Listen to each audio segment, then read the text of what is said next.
Unity among the people, उसके लिए समर्पित है।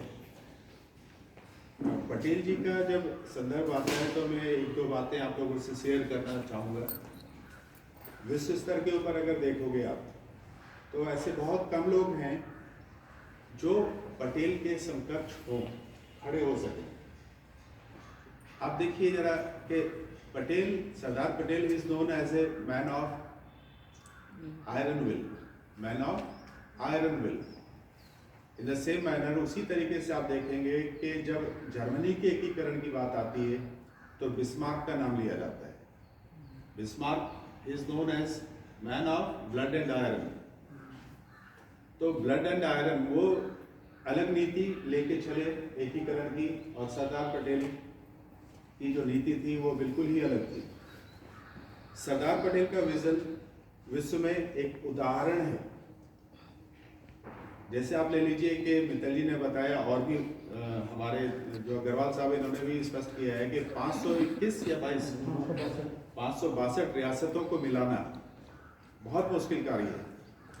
अब जम्मू कश्मीर एक बचा हुआ है, उसके लिए भी एड़ी चोटी का जोर लगा के तब जाके 370 जैसी धारा खत्म हो सकी वहाँ पे।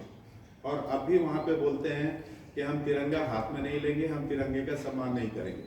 क्या ऐसे लोगों को इस देश में रहने देना चाहिए? सवाल ये पैदा होता है।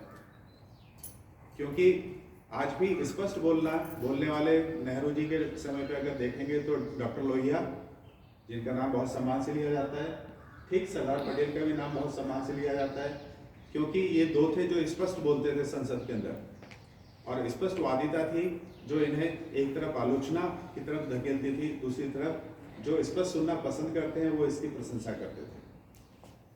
सरदार पटेल का जो सबसे महान योगदान है वो राष्ट्रीय एकीकरण हुआ। राष्ट्रीय एकता या एकीकरण को आप राष्ट्र की, सबसे पहले हम समझते हैं राष्ट्र क्या होता है।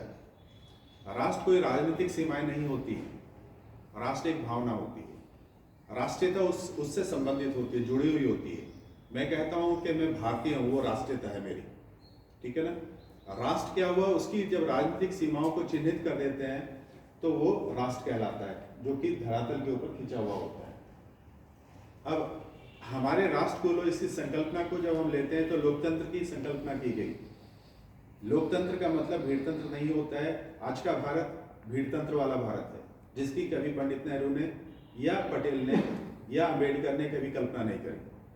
आज के भारत में, और वो जिसकी परिकल्पित भारत है, आज का भारत और परिकल्पित भारत दोनों में बहुत अंतर आ गया है।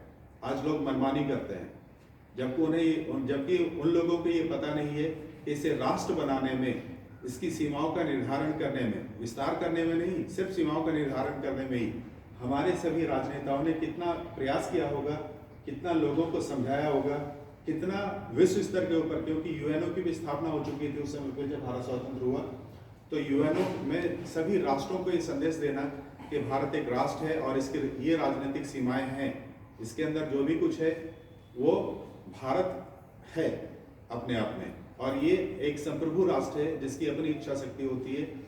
भारत के लोग ही इसका कानून बनाएंगे और उस कानूनों के द्वारा ही देश का संचालन होगा। तो आज इस पावन और पुण्य अवसर पर मैं ऐसे महान व्यक्ति को, सरदार पटेल को, अपनी ओर से श्रद्धा सुमन अर्पित करता हूँ। धन्यवाद।